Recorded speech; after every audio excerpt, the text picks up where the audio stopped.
Got the 84 K5 Blazer. It's in the middle of quite a big project right now, so there's no interior, but I'm about to do some body work on the rust and then paint it, and I want to get the doors fixed. You can tell the gap here, the door is sagged down maybe a 1/8 of an inch, 1/4 of an inch, and it's sagged down quite a bit more in the rear. The body lines don't line up at all, and the door doesn't really shut that well.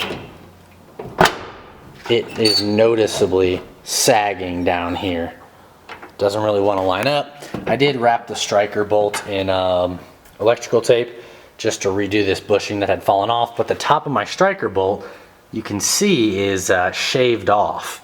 It's flattened because the door has been misaligned for so long. So I don't know when this happened or who did it, but I know someone's been in here before.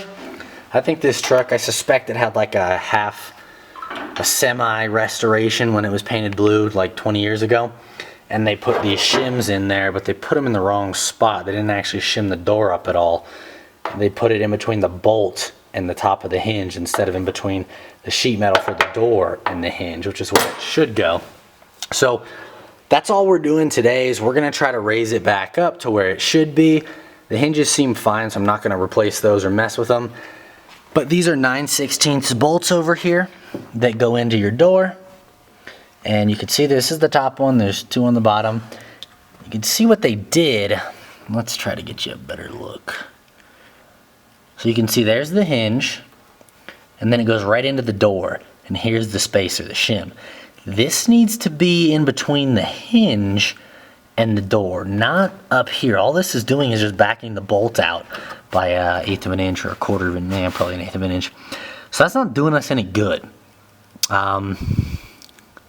And then the top hasn't been shimmed at all. So we're gonna adjust these shims, put them where they're supposed to be, tighten it back down, and we'll see if that lines up the door at all. We may need to try to lift it up as well a little bit, but that's the process. That's what we're doing right now. So 9/16 bolts, I'm gonna back these out and then I'll reshim them. I'm gonna have someone hold the door while I'm doing this, so I'm not putting a bunch of stress on the hinges, and we'll line it up and we'll see how that works. So we got the door pretty much as good as I think it's gonna be. It's not factory, but it's pretty darn close in my opinion. So here's what I did. Let me give you the recap and let me show you.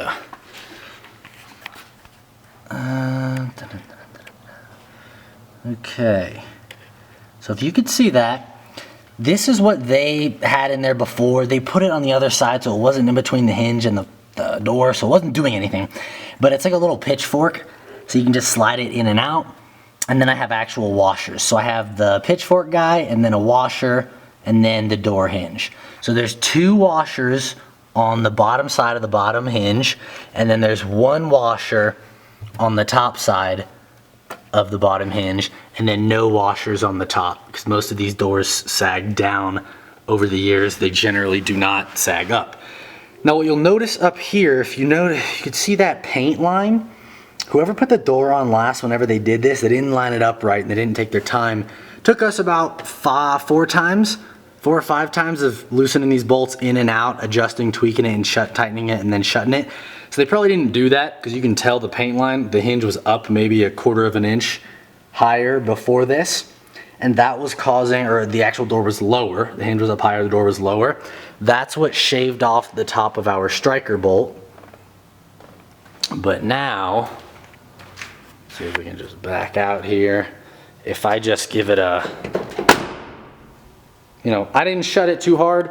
Take my word for it, I'm not slamming anything. But the big indication here is that that seam right there is relatively uniform the entire way up. The body line is pretty much almost perfect. And then the rear, it's still down maybe a tiny bit, but it's a lot better than it was. So that's what you're going for. Now also, we didn't just add shims. Like I said, we had to physically pick the door up and down, and it may end up sagging down over time if these bolts aren't tight enough or whatever there. Hopefully not. But we also had to, so this is the door, it's attached to the hinge like this, and then it shuts.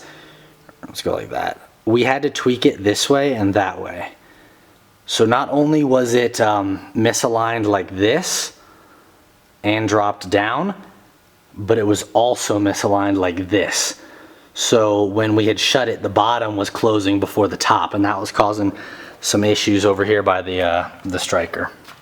So that's what we did to fix the doors. We're gonna do the passenger side. The passenger side isn't near as bad, probably because it doesn't get open and close near as much. The only issue over there is it's contacting the fender, so whenever you open the door, it pops and like bends the fender in. So we're just gonna pull it back so that it shuts. Okay, passenger side is done. It did not need any sort of washers or anything like that. All the factory stuff was still fine, which is a lot more common because we're on the passenger side. Doesn't have those issues. I rearranged, you could say, this this guy right here. It was getting caught in a couple places, and this had happened. The sheet metal kind of like ended up like breaking a little bit, cracking from getting pinched in here so often.